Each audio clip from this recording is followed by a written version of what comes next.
Karaniwan, inggit po ang problema ng mga magkakapatid. Ang ating isang salita ngayon ay inggit. Sinasabi ng katekismo ng ating simbahan, envy is a capital sin, which refers to the sadness at the sight of another's goods. At ito po ang sinasabi sa atin, kalungkutan ang ibibigay sa iyo ng inggit. Katulad sa konteksto ng ating ebanghelyo ngayon, patungkol sa dalawang magkapatid na kahit na nagkasala yung isang anak, ay pinaboran pa rin ng kanyang ama. Kaya dahil doon, yung isa ay nainggit at nagselos.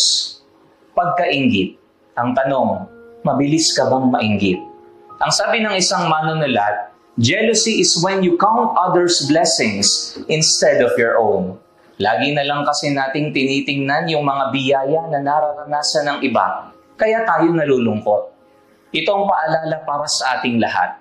Mayroon ka ring mga biyayang nararanasan. Alisin mo ang inggit sa iyong katawan at maging masaya para sa kapwa. Inggit, isang salita sapagkat ang sandigan natin kanyang salita.